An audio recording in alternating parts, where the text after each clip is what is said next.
마태복음 2장 1절부터 9절까지인데요. 마태복음 2장 1절로 9절까지인데요. 제가 먼저 1절 봉독하겠습니다. 헤롯 왕 때에 예수께서 유대 베들레헴에서 나심에 동방으로부터 박사들이 예루살렘에 이르러 말하되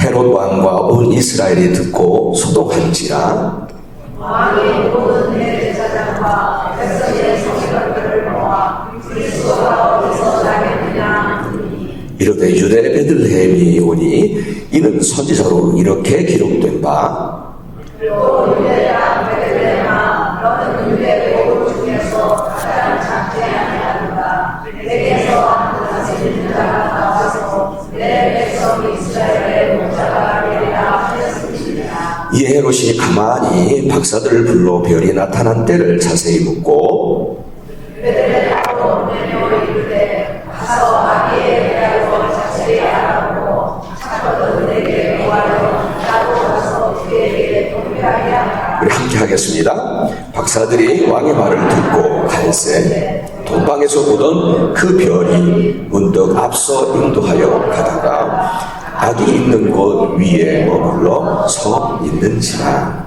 아멘. 아멘. 하나님의 말씀입니다. 아멘. 말씀을 좀 나누도록 하겠습니다. 우리가 지난주에 이제는 마태복음을 읽기 시작을 했어요. 그렇죠. 그 중에서 오늘 성탄주일이기 때문에 오늘 이 본문을 가지고 말씀을 나누려고 합니다. 이 본문을 몇 번 읽으면서 묵상하면서 몇 가지 질문들이 계속 나오는 거예요. 근데 그 중에서 몇 가지 여러분과 함께 좀 묵상했던 내용을 가지고 여러분과 나누기를 원합니다. 1절에 따르면, 오늘 1절에 따르면은 예수님은요, 헤롯 왕이 그 유대 땅을 다스리던 때에 유대 땅 베들레헴에서 태어나셨어요. 탄생하셨어요. 그 기록에 나오죠. 그런데 그때에 동방으로부터 온 박사들이 있었다는 사실을 또 적고 있습니다. 그때에 동방으로부터 온 박사들이 와서 예루살렘에 도착해서 헤롯 왕을 찾아갔다는 그런 특이한 기록이 여기에 또 한 번 나오죠. 그렇죠? 근데 여기서 여러분 동방의 박사 하니까 동방이라고 하는 것이 그럼 어딘가? 일반적으로 주석가들은 그 동방이라고 하는 곳은 이스라엘의 동쪽에 위치한 바벨론 지역이다. 그렇게 알고 있습니다. 그렇게 다 생각하고 있어요. 근데 만약 그렇다고 하면은요, 여러분, 이 바벨론 지역에서 다시 여기 이스라엘 지역으로 오는 데는, 예루살렘으로 오는 데는 약 한 달 정도 더 걸린다고 하더라고요. 그러니까 무려 한 달 동안 그 긴 여행을 한 후에 예루살렘에 도착한 거예요, 이 사람들은. 그들이 이렇게 긴 시간 동안 여행을 한 것은, 그래서 예루살렘에 온 것은 단 한 가지 이유에서였어요. 오늘 본문에 보면은 단 한 가지 이유가 뭐냐면 유대인의 왕으로 나신 분, 곧 메시아 그리스도께 경배하러 온 거예요. 그거 한 가지 이유를 가지고 그 먼 긴 여행을 온 거예요. 여기서 제가 잠깐 나누고 싶은 것은 나누고 싶은 것이 있어요. 뭐냐면 동방에서 온 박사들이라고 하면 그 사람들은 유대인들이 아니라는 얘기예요. 그들은 이방 사람들이라는 얘기예요. 그렇죠? 근데 그들이 예수님께 경배하러 왔다는 말은 유대인의 왕으로 오신 분, 그분은 유대인뿐만 아니라 베들레헴에서 나신 그분은 유대인을 위하여 난 것만이 아니라 모든 이방인들에게 경배를 받으실 모든 인류의 왕이시요 그리고 메시아이심을 말씀하시는 것이라고 믿습니다. 아멘. 그렇죠. 오늘 우리도 이 동방의 박사들처럼 유대 땅 베들레헴에서 탄생하신 그 예수님, 그분을 나의 왕이요 나의 메시아로 경배하러 지금 이 자리에 나오신 줄 믿습니다. 그렇죠. 왕께 만세, 왕께 만세, 우리가 함께 찬송했듯이 그분께 오늘 경배하러 나오신 줄 믿습니다. 자, 이렇게 유대인의 왕으로 오신 메시아께 경배하러 찾아온 이 동방의 박사들은 어떤 생각을 가졌었냐면, 왕이시니까, 그러니까 분명히 왕궁에서 왕자로 태어나셨을 거야. 그렇게 생각을 했던 것 같아요. 그렇죠? 왕자로 태어났을 거야. 그렇게 생각했던 모양입니다. 그래서 그들은 예루살렘에 와서 왕궁으로 들어가면 만날 수 있겠다. 그런 기대를 가지고 헤롯 왕을 찾아간 거죠. 하지만 그들의 기대와 다르게 왕뿐이 아니라 심지어 모든 대제사장들과 종교 지도자들까지도 메시아의 탄생을 전혀 알지 못하고 있었다는 사실입니다. 사절에 따르면 헤롯 왕은 급하게 모든 대제사장들과 종교 지도자들을 불러서 묻기를, 아니 그리스도가 어디서 나? 그리스도가 어디서 나느냐라고 오히려 물어요. 근데 그때에 그들은 이 율법과 성경에 대해서 너무 잘 아는 사람들이잖아요. 너무 잘 아는 사람들이기 때문에 그들은 뭐라고 대답하냐면 헤롯 왕에게 미가 선지자가 예언한 말씀으로 대답을 해요. 우리 한번 6절인데요. 우리 함께 좀 읽어볼까요? 함께 뭐라고 대답했는지 함께 하겠습니다. 시작. 또 유대 땅 베들레헴아, 너는 유대 고을 중에 가장 작지 아니하도다. 내게서 한 다스리는 자가 나와서 내 백성 이스라엘의 목자가 되리라 하였습니다. 여기서 이 미가 선지자가 이미 유대 땅 베들레헴아, 베들레헴이라고 먼저 예언을 하신 거예요. 거기에서 다스릴 자가 나온다는 거예요. 이스라엘의 목자가 나온다고 예언한 말씀을 그때서야 얘기를 하는 거예요. 헤롯 왕에게. 저는 여기서 안타까운 질문이 하나 생겨났어요. 뭐냐면, 그런데 왜 이들은 몰랐을까?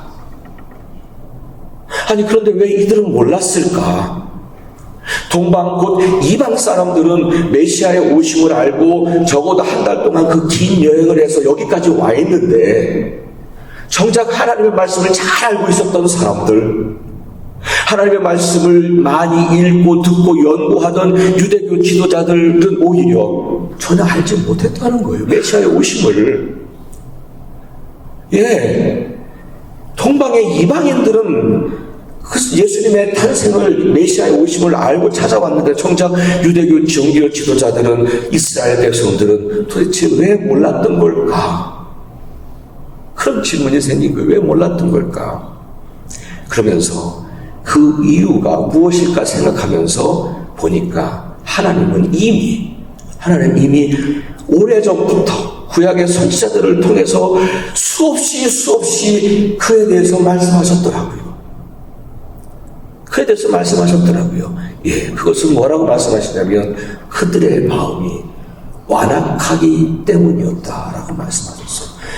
여러분, 정말 이 선지서들을 보시면은 이 말씀이 얼마나 반복이 되는지 몰라요. 너희의 마음이 완악하니까 내 뜻을 모르지. 나의 계획을 듣지 못하지. 여기서 마음이 완악하다는 표현은요, 뭐냐면 내 생각, 그리고 내 주장이 돌처럼 굳어지고 단단해져서 하나님의 말씀이 전혀 들리지 않는 그런 마음의 상태를 말합니다. 그러니까 마음이 완악한 거예요. 그러니까 아무리 하나님께서 선지자들을 보내셔서 당신의 뜻을 들려주시고 말씀으로 경고를 했지만 자신들의 생각과 주장이 돌처럼 이렇게 딱딱하게 굳어져 있어서 하나님의 말씀을 전혀 받아들이지 않았던 거예요. 사실 이스라엘이 망한 것도 이런 이유에서였어요.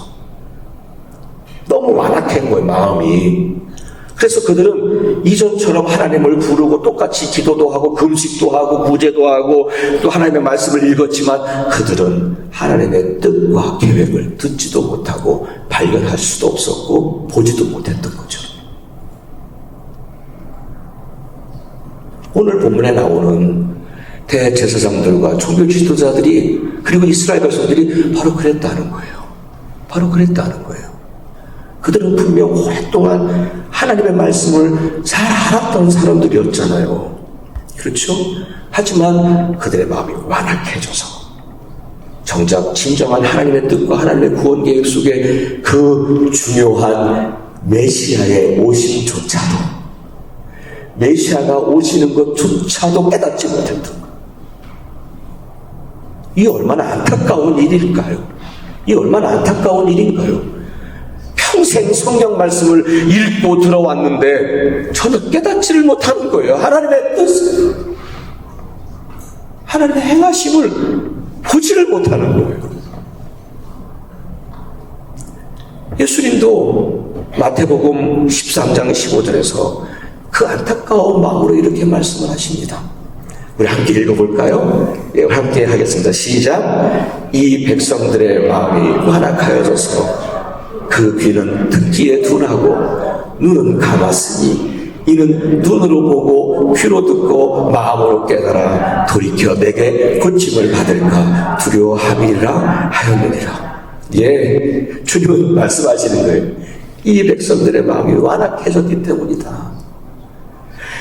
메시아의 오심에 대해서 오히려 이방 사람들은 알고 찾아왔는데, 경배하러 왔는데 정작 이스라엘 백성들은 몰랐다는 거예요. 오히려 오늘 말씀을 보니까 오히려 소동이 일어나요.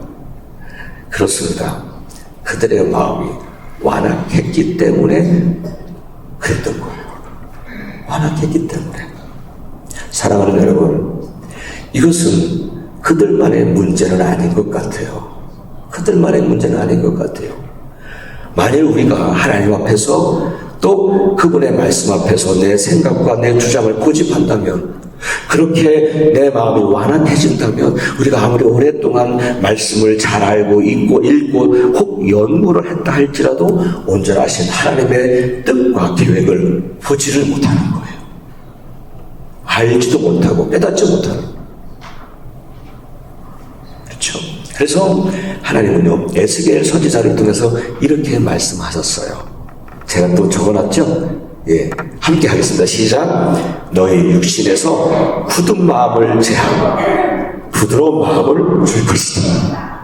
그러니까 얼마나 그 이스라엘 백성들의 그 딱딱한 굳은 마음이 얼마나 미우셨는지 하나님은 아예 내가 제거해버릴게, 내가 제거해버리고 싶다 라고까지 말씀을 하신 것이죠. 그래서 시편 95편 8절에서 이렇게 말씀하십니다. 우리 한 목소리를 함께 하겠습니다. 시작. 너희 마음을 완악하게 하지 말지어다. 아멘. 우리 마음 완악하게 하지 마십시오. 예. 사랑하는 여러분, 정말 우리가요, 나를 향한 하나님의 뜻과 그분의 계획을 알기를 원하신다면, 그리고 진정한 신앙과 믿음의 세계를 경험하고 싶으시다면, 사랑하는 여러분, 주님 앞에서 두 손 들고 항복하세요. 두 손 들고 항복하세요. 내 마음을 조금이라도 완악하게 하지 말아야 합니다. 그분 앞에서는, 그분 말씀 앞에서는. 아멘. 아멘. 그렇습니다. 하나님께 나 자신을 고집하며 마음을 완악하게 했던 대제사장들이나 종교 지도자들, 그리고 형식적인 종교 생활을 이어갔던 이스라엘 백성들에게는 동방 박사들이 보았던 그 별이 보이지를 않았던 거예요. 그들에게는 별이 보이지 않았어요. 오늘 본문 속에 이 별의 정체에 대해서 해석하기는 좀 쉽지 않습니다. 이 별에 대해서. 그렇지만은 동방에서 온 사람들은 어떤 사람들이냐면 별을 연구하는 사람들이라 그렇게 말하죠. 그러니까 여기서 이 별을 연구한다고 하는 사람들은 별자리를 보고 점을 치는 점쟁이가 아니라, 점쟁이라기보다는 천문학자 정도로 그렇게 이해하는 것이 좋을 것 같습니다. 천문학자. 하나님은 그렇게 별을 보고 그렇게 연구하던 그들에게, 그들의 눈에 한 별을 보이신 거예요. 한 별을 보이셨습니다. 그리고 그 별을 보이시면서 메시아의 오심을 깨닫게 하신 거죠. 우리가 이들에 대해서 추측할 수 있는 부분이 또 있어요. 그 뭐냐면, 이 동방 박사들은요, 유대인들이 포로 생활을 했던 바벨론으로 그 포로로 잡혀갔었잖아요. 그러니까 그 바벨론 포로 생활을 했던 그곳에서 살았기 때문에 그들은 오래전부터 이 메시아 신앙을 알았다는 거예요. 메시아 신앙을 알았을 것이고, 그리고 그들은 하나님을 섬기며 메시아의 오심을 기다리고 있었다는 거예요. 또한 그들이 아기 예수님께 경배하려고 예물과 함께 찾아왔다는 것은, 그 긴 거리를 찾아왔다는 것은 그들 속에 분명히 하나님을 경외하는 마음이 있었을 것이다 라고 우리는 볼 수 있습니다. 그렇죠? 이렇게 하나님께 마음의 문이 열렸던 사람들, 하나님께 그 마음이 부드러운 사람들, 그리고 하나님을 경외하는 사람들, 바로 이 동방박사 같은 사람들에게 그 별이 보였던 거죠. 하지만 마음이 완악하고 형식적인 종교 생활을 이어가던 이스라엘 백성들에게는 그 별이 보이질 않았어요.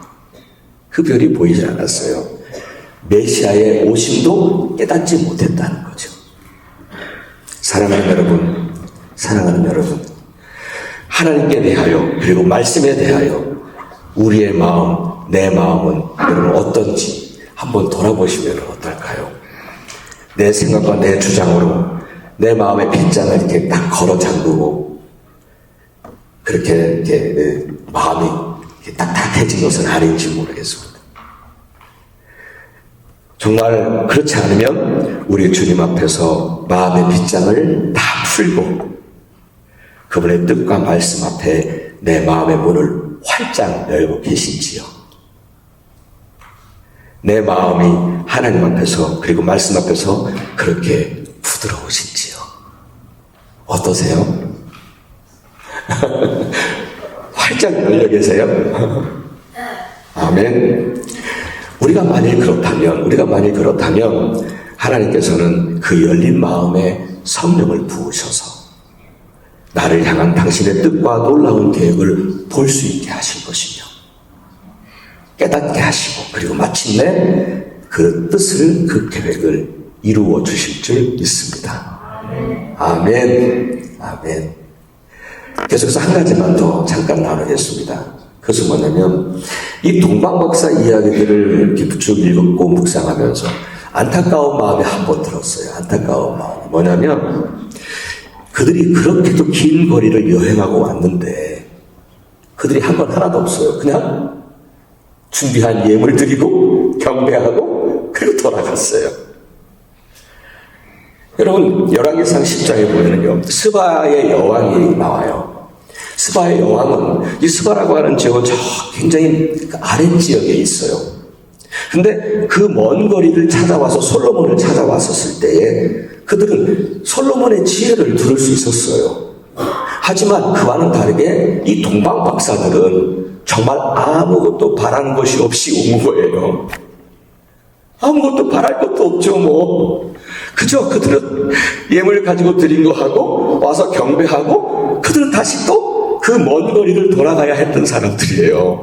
거기에다가 또 헤롯이 위협을 하니까 그 헤롯의 위협을 피해서 또 돌아가야 했던 사람들이에요. 예, 예수님께 경배하러 온 그들은 정말 아무것도 바라지 않고 왔어요. 그저 그분이 나의 왕이시기에, 그분이 나의 메시아이시기에 그분을 믿고 그 먼 거리를 찾아와 그분께 경배하고 돌아간 것. 그것만 바라고 그 먼 거리를 온 거죠. 그런데 여러분, 오늘 본문에 보면 이와 다르게, 이와 전혀 다른 헤롯 왕을 여러분들께 말씀드릴게요. 헤롯 왕의 경우, 오늘 8절에 보시면은요, 헤롯 왕이 동방 박사들에게 뭐라고 말하냐면, 나도 예수께 경배하려 한다. 그렇게 말을 해요. 하지만 여러분 아시죠? 그에게는요, 사실 다른 마음이 있었어요. 그에게 다른 마음이 있었어요. 경배한다고 가서 그 예수를 죽이려고 했잖아요. 다른 마음이 있었어요.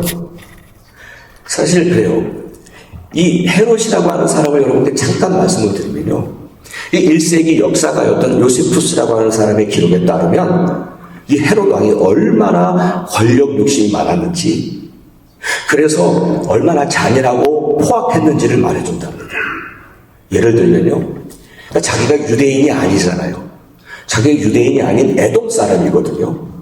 그러니까 자신의 이 왕이, 자신이 그래도 왕이 됐는데도 그 왕권이 취약하니까 그 권력을 지키려고, 안정하려고 심지어 유대인이었던 자기 부인도 죽이고요. 그리고 자기의 왕권에 위협이 될 만한 아들들까지도 다 죽여요. 얼마나 잔인한 사람입니까? 자기 왕권 지키려고. 그렇죠? 조금이라도 위협이 되면 다 죽이는 거예요. 그런 그가 유대인의 왕으로 오셨다고 하니까, 유대인의 왕으로 예수님이 탄생하셨다고 하니까 가만히 두겠어요? 예. 그것을 예수님은 죽이려고 했을 거예요. 당연할 거예요. 이렇게 이 헤롯은 예수님을 메시아로 믿는 믿음으로 예수님께 가려고 했던 게 아니라 오히려 자신의 욕심을 채우려고 하는 마음으로 예수님께 경배하겠다 했던 거예요. 하나님의 도우심으로 그 헤롯 왕이 예수님을 만나는 일은 성사되지 않았잖아요. 하지만 혹 성사되었다 할지라도 주님은 그 경배와 예배는 받지 않으셨을 거예요. 다른 마음을 품고 왔으니까 받지 않으셨을 거예요. 사랑하는 여러분, 이 동방 박사들과 헤롯 왕의 이야기는 오늘 우리가 늘 예배자로 서야 하는 우리들에게도 영적인 교훈을 줍니다.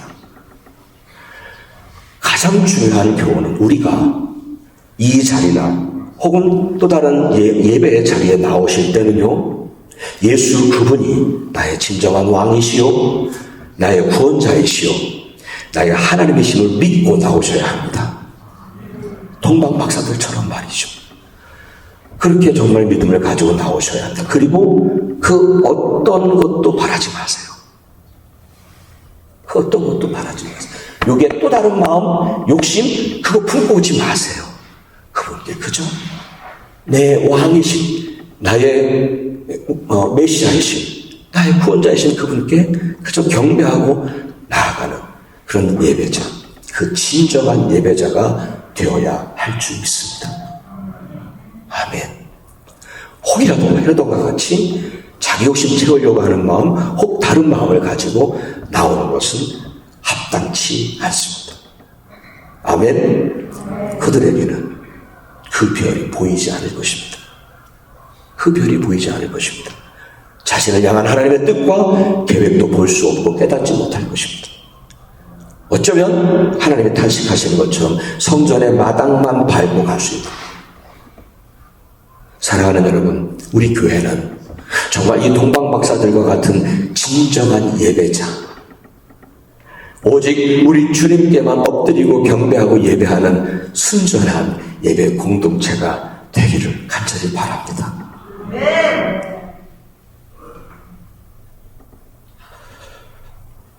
저도 찬양을 처음에 시작할 때 저도 하나의 경배자일 뿐이잖아요. 여기 있는 목사는 하나님의 말씀을 저에게 주신 것을 여러분과 쉐어하는 거예요. 그렇지만 저는 분명한 사실은 저도 이분께 경배하는 경배자요 예배자일 뿐입니다. 저도 처음에 찬양을 시작할 때 정말 경배하는 마음으로 찬양을 하는 거예요. 예배 시간에 순간순간마다 저도 집중을 해서 주님께 나아갑니다. 여러분도 진정한 예배자가 되시기를 축복합니다. 자, 이제 이렇게 정리하면서 마무리하려고 합니다. 사랑하는 여러분, 하나님 앞에서 그리고 말씀 앞에서 나의 마음을 완악하게 하지 마십시오. 굳은 마음을 다 제거해 주시고 제거해버리고 부드러운 마음을 가지고 마음의 빗장을 다 풀고 그분과 그분의 말씀 앞에 내 마음의 문을 활짝 여시기 바랍니다. 그러면 그 별을 볼 수 있을 것입니다. 나를 향한 하나님의 뜻과 계획을 깨닫게 될 것입니다. 그리고 동방 박사들처럼 그저 나의 왕이시며 나의 구원자이신 그리고 나의 경배를 받으시기 합당하신 우리 주님께 경배하기 위하여 모든 예배의 자리로 나오십시오. 그래서 우리 모두가 다 하나님 앞에서 진정한 예배자로 서서 그분을 높이고 그분께 영광을 돌리는 순전한 예배 공동체, 우리는 소망 한인교회입니다. 아멘. 아멘. 우리의 왕이시며 우리의 구원자로 오늘 이 땅에 오신 예수 그리스도를 찬양합니다. 아멘. 아멘. 할렐루야. 아멘.